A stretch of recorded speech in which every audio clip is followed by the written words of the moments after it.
Good morning everyone, welcome back to my YouTube channel. আশা করছি তোমরা সবাই খুব ভালো আছো। তো চলে আসলাম অনেক দিন পর আরও একটা নতুন ব্লগ নিয়ে। এই ভিডিওটা প্রায় 3-4 দিন আগেকার ভিডিও। মানে এই কটা দিন আমি এতটাই ব্যস্ত ছিলাম যে আমি ভিডিও শ্যুট বলো এডিট বলো আমি কিছুই করতে পারিনি। অ্যাকচুয়ালি আমি কলকাতাতে, তোমরা তো সবাই জানো আমি একজন মেকআপ আর্টিস্ট। তো মেকআপ স্কিলটাকে আরও বাড়ানোর জন্য, মানে অ্যাডভান্স কিছু টেকনিক শেখার জন্য আমি দমদমে ক্লাস করছি। তো এখন আমি সেই ক্লাসেই যাচ্ছি, আর দীপ্ত আমাকে স্টেশন পর্যন্ত এগোতে এসেছিলো। তো ও চলে গেল, ও যাবে ডাক্তার দেখাতে। ওর গলার একটু প্রবলেম হচ্ছে, মানে টনসিলের প্রবলেম কটা দিন থেকেই বেড়েছে। ও চলে গেল বাড়িতে গিয়ে তারপর ডাক্তার দেখাতে যাবে। আর এই কদিনের আমার জার্নি অনেকটাই হয়েছে, মানে এই 6-7 দিনে প্রায় আমি 2000 কিলোমিটারের ওপরে জার্নি করে ফেলেছি। কারণ আমাকে ওই 3-4 বার যাওয়া আসা করতে হয়েছে মুর্শিদাবাদ টু কলকাতা, অনেক কারণেই। তো সেইগুলো আর তোমাদের সাথে শেয়ার করা হয়নি। মানে আমার এই জার্নির কথা যেই শুনছে সেই বলছে তুই বলেই সম্ভব, আর সত্যিই তাই। আমি ভাবি যে আমি কী করে এত জার্নি করতে পারি। তো আমি এটা মানি যে ভগবান যেটা পারে ভগবান তাকে সেটাই কিন্তু বেশি করে দেয়। যার দেখবে ধৈর্য সহ্য ক্ষমতা বেশি তাকে কিন্তু আরও মানে বেশি তার পরীক্ষা নেয় তার ধৈর্য এবং সহ্য ক্ষমতার। তো ঠিক সেই রকমই আমি এটা মানি। আর হ্যাঁ, আজকে আমি প্রথম সরকারি বাসে চেপেছি। এটা হচ্ছে সরকারি বাস, এসি আছে। তো সরকারি বাস মানেই তো ফ্রি টিকিট। তো এই ফ্রি টিকিট নিয়ে আমার একটু প্রবলেম আছে। মানে যারা আমরা কর্মরত, আমরা ইনকাম করি, বা যারা বাসের ভাড়া দিতে পারবে, তাদের জন্য ব্যাপারটা একটু কেমন না, যে আমরা দিতে পারবো তারপরেও আমাদের কাছ থেকে নিচ্ছে না। কিন্তু কোনো একটা ছেলে সে ভাড়া দেওয়ার মতো, মানে কি বলতে চাইছি বুঝতে পারছো, একজন উচ্চশিক্ষিত চাকরিজীবী হয়েও সে ভাড়া দিচ্ছে না, কিন্তু একটা গরিব দিনমজুর হয়েও তাকে ভাড়া দিতে হচ্ছে। ব্যাপারটা এরকমটা হয়ে যাচ্ছে না, এটাই বোঝাতে চাইছি। তো এইটা নিয়ে আমার মনে হয় কিছু করা উচিত, জানি না, মানে আমি আমার ওপিনিয়নটা বললাম। তো যাই হোক, আমি ক্লাসে চলে এসেছি। ব্লুবেরিয়া থেকে দমদম প্রায় অনেকটাই সময় লাগে, যেহেতু কাটা গাড়িতে যেতে হয়, মানে ওই 3-3.5 ঘন্টা লেগেই যায় ট্রেন লেটের কারণে।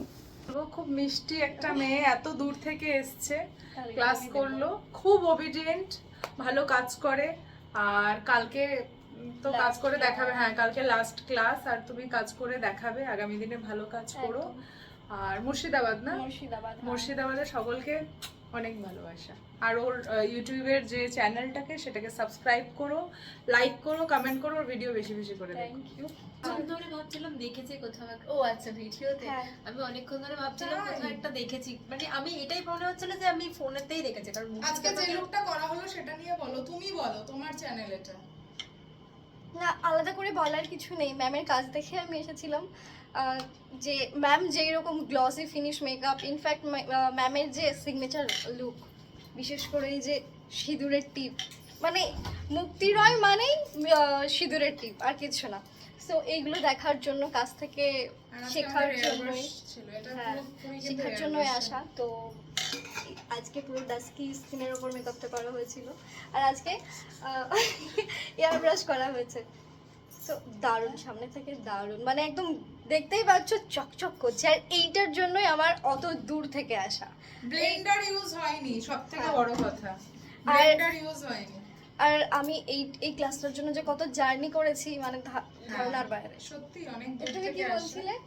হ্যাঁ, আমার অনেক, আমি এখানে এসেছি যখন থেকে, তখন থেকে মনে হচ্ছে কোথাও একটা দেখেছি, কোথায় দেখেছি। প্রথম ভাবছিলাম এরকম একটা হয়, অনেক সময় হয়। এই আমি কি ইউটিউব করি না, মানে আমি কি সব, আমার ইউটিউবের ফলোয়ার হচ্ছে 19,000। আপনারা যারা দেখছেন একটু বলুন যে ইউটিউবে, মানে ফেসবুকে ইনস্টাতে আমি প্রমোট করি, এমনি আমি এসবের ব্যাপারে একটু অশিক্ষিত। তো আমি কিভাবে ইউটিউবে মানে রেগুলার দিতে পারি, সেটা যদি একটু কেউ বলে দেন খুব ভালো। আপনি যে ভিডিওটা ফেসবুকে পোস্ট করেন সেটাই সেম ইউটিউবে পোস্ট করবেন, সেটা হবে রিচ। হ্যাঁ, কোনো কিছু ইউটিউবের মানুষ আলাদা, তাই তো? হ্যাঁ আলাদা। ও আচ্ছা, আলাদা। আচ্ছা ঠিক আছে। 2015 সালে যখন আমি ক্যারিয়ার স্টার্ট করি, তখন আমার ফলোয়ার হয়েছিল এক একটা ভিডিওতে মিলিয়ন ভিউজ, 4 মিলিয়ন ভিউজে ছিল। কিন্তু মেকআপ গুলো এত, কি বলবো, আর ক্যামেরায় বলতে পারছি না, কি মেকআপ গুলো আমার এখন খুব মানে ইয়ে লাগে যে এটা কি ব্রাইট করেছে। হ্যাঁ, তখনকার ওটাই ভালো ছিল না, এটা একটা ব্যাপার। মানে হ্যাঁ কি ঠিক আছে, কিন্তু আমার এখন ইউটিউবে আমি 4 মিলিয়নের ভিডিও ডিলিট করে দিয়েছি। সেই সময় দাঁড়িয়ে অত মিলিয়ন ভিউজ হতো। হ্যাঁ, সোশ্যাল মিডিয়া তখনকার দিনে আমার হাত মানে আমার নখ এত লম্বা লম্বা ছিল, এক্সটেনশন, তো একটা নখ ভাঙা ছিল, সেই নোকটা নিয়েই প্রায় হয়তো 1000 লোক ওখানে বাজে কমেন্ট করেছে এইরকম। এই করতে করতে মানে নেগেটিভও আছে পজিটিভও আছে, 4 মিলিয়ন ভিউজ হয়েছে। আপনাকে দেখাই আমার ইউটিউব থেকে। ও সবাই ইউটিউব থেকে এসেছে, কিন্তু কি হলো হঠাৎ করে আমি ইউটিউব করা বন্ধ করে দিলাম, তারপরে দেখছি সারা করতো না তারা মিলিয়ন মিলিয়ন হয়ে গেছে, আর আমার ইউটিউব 0। আর এখন আমি ইউটিউবে দিলে 100 200 300 যারা ওর ফলোয়ার বা যারা দেখবে আমাকে একটু ফলো করে দিও। আমি ডেসক্রিপশন বক্সে ম্যামের চ্যানেলের লিংকটা দিয়ে দেবো। হ্যাঁ আমিও তো জানি না, প্রিয়াঙ্কাস ব্লগ আমাকে গ্রুপে দিয়ে দিও, ঠিক আছে আমি দেখবো। তুই চিনিস আমি চিনি না, মানে আমি ভাবছি এরকম যে হয় না অনেক সময় আমরা ভাবি যে দেখেছি হয়তো, কিন্তু আসলে দেখিনি। অনেকবার এটা ভাবছি। অ্যাকচুয়ালি একটা টাইমে আমার প্রচুর ভিউজ গেছে, প্রচুর। এখন আমি ইররেগুলার হয়ে গেছি, তোমার কন্টেন্ট কি রেগুলার বেসিস? রেগুলার বেসিস খাচ্ছি যাচ্ছি ঘুরতে যাচ্ছি। আমি ফেসবুকেই দেখেছি ডেইলি ব্লগ। ঠিক আছে। তো এখন হচ্ছে লাঞ্চ টাইম, আমরা লাঞ্চ করে নিচ্ছি। আর আজকের লাঞ্চটা কিন্তু অনেক অনেক অনেক স্পেশাল। কেন অনেক স্পেশাল? ম্যামের বাড়ির ওইখানে একটা স্কনের মন্দির আছে, তো স্কন মন্দির থেকেই প্রসাদটা নিয়ে আসা হয়েছে। হ্যাঁ, এটা প্রসাদ। যে কজন আমরা ক্লাস করছি আমরা সবাই মিলেই অর্ডার দিয়েছিলাম এই প্রসাদটা।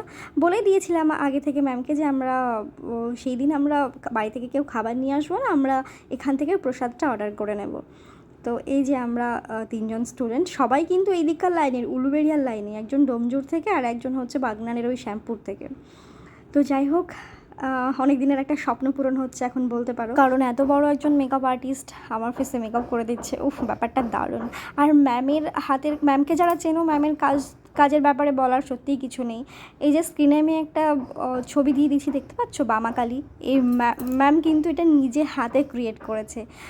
উফ, মানে এইরকম শুধু একটা নয়, আরও অনেক কিছু আছে। তো এত বড় আর্টিস্টের কাছে শিখতে যাওয়ার ব্যাপারটা আমার কাছে মানে একটা অন্যরকম ব্যাপার। কোথায় আপনার এইখানটা একটু সরেন, এই যে এই জায়গাটা আমার থেকে আপনার বেশি। না তোমারই বেশি।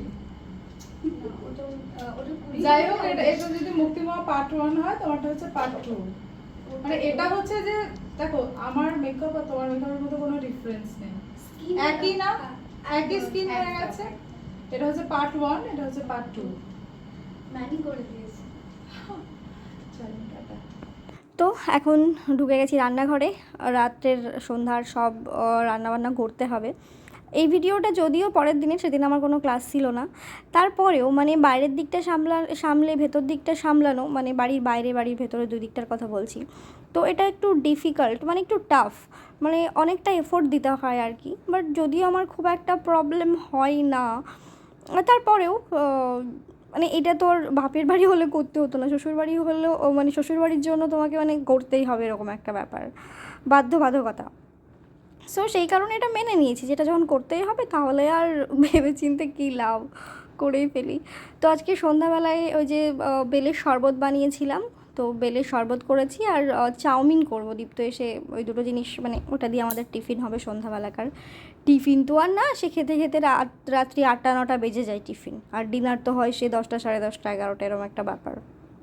মাঝে মধ্যে একটু তাড়াতাড়ি আমি করে ফেলি ডিনারটা, কিন্তু যেদিন একটু দীপ্তর আসতে লেট হয়ে যায় সেদিন টিফিন করতেও লেট হয়ে যায়, আবার ডিনারটা করতেও লেট হয়ে যায়। আর আজকে রাত্রে রান্না হচ্ছে মাশরুম পনির। হ্যাঁ, রাত্রে শুধু ওটাই হবে, সকালকার তরকারি একটু আছে। অ্যাকচুয়ালি আজকে সকালের রান্নাটা দীপ্তর জন্য আমিই করে দিয়েছিলাম, আলু পটল আর মাছের ঝোল, তো ওইটা আমি রাত্রের জন্যও করে রেখেছিলাম। তো রাত্রে শুধু মাশরুম পনিরটা করলেই হয়ে যাবে। অ্যাকচুয়ালি আজকে শাশুড়ি গেছিলো কলকাতায় ডাক্তার দেখাতে, তো সেই কারণে ভোরে উঠে আমাকে রান্না করতে হয়েছিল। সকালকার ওই মাছের তরকারি, আর রাত্রের হচ্ছে মাশরুম পনির, ব্যাস হয়ে গেল। আর একটু ভাজাভুজি করে রেখেছিলাম, সেটাও আছে, সেটা দিয়ে আজকে রাত্রের বেশ ভালোভাবেই খাওয়া হয়ে যাবে। ওই কোথায় গাড়ির তেল শেষ হয়ে গেছিল? আচ্ছা, দীপ্ত আজকে বাড়ি আসতে আসতে গাড়ির তেল শেষ হয়ে গেছে। কতটা রাস্তা গাড়ি গড়িয়ে নিয়ে এসছো? 2 কিলোমিটার গাড়ি গড়িয়ে নিয়ে, বাবা শেষ তো তুমি গরমে, সেই কারণে দেরি হলো, 8টা বেজে গেছে।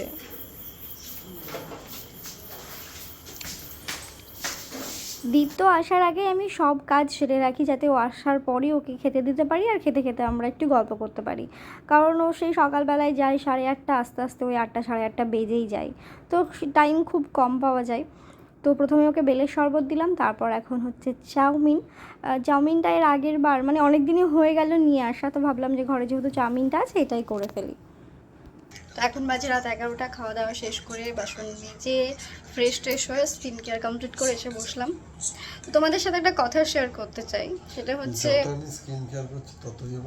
আমি স্কিনের ব্যাপারে কিছু বলতে চাইছি না, আমি তোমার ব্যাপারে বলতে চাইছি, ঠিক আছে? হ্যাঁ, তো তো দীপ্তর ব্যাপারে বললে ভুল হবে। স্পেশালি বিয়ের পর অ্যাকচুয়ালি মেয়েদের যে চেঞ্জেসগুলো হয়, মানে বিশেষ করে রূপের যে চেঞ্জেস, দেখবে হাজব্যান্ড যদি প্রশংসা করে মেয়েরা এমনি সুন্দর হয়ে যায়। রান্নার ক্ষেত্রে যদি হাজব্যান্ড মানে বউ রান্না করে দেওয়ার পর সেই খাবারটা খেয়ে যদি বররা প্রশংসা করে, মেয়েদের ইচ্ছেটা আরও দ্বিগুণ বেড়ে যায় যে না ওর ভাল লাগছে, তাহলে আমি আজকে এই করি সেই করি। তো দীপ্ত খুবই কম করে, এর আগেও তোমাদের বলেছি, বাট আমি ওকে বিভিন্ন দিনে বিভিন্ন রকম রান্না করে খাওয়াই। মানে বেশিরভাগ দিনে, সপ্তাহে 7 দিনে সপ্তাহে মোটামুটি 4-5 দিন 6 দিন ওকে বিভিন্ন রকমের নতুনত্ব খাবার রান্না করে খাওয়ানো হয়, সে ডিনারে হোক বা ইভিনিংয়ে হোক। সো কোনো দিন মন খুলেও আমাকে বলে না।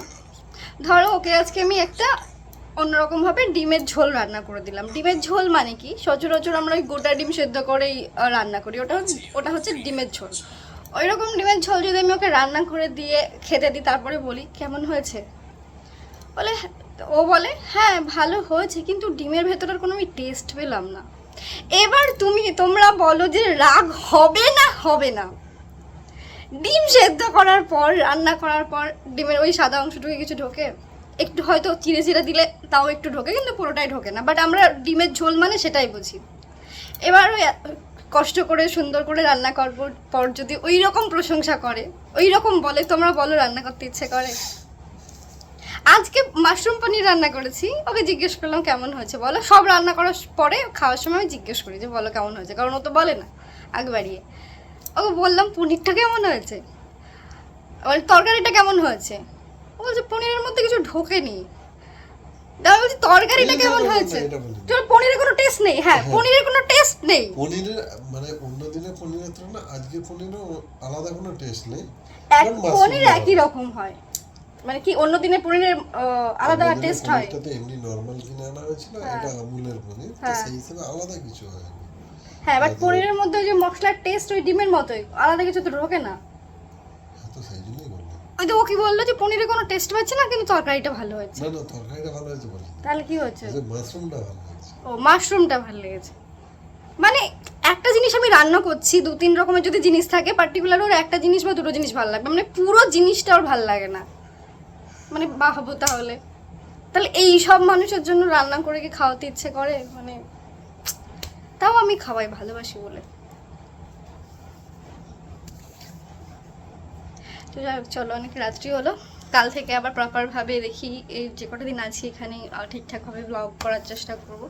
তো যাই হোক, চলো আজকে ভিডিওটা এই পর্যন্ত শেষ করছি। সবাই ভালো থেকো, সুস্থ থেকো, সাবধানে থেকো, টাটা।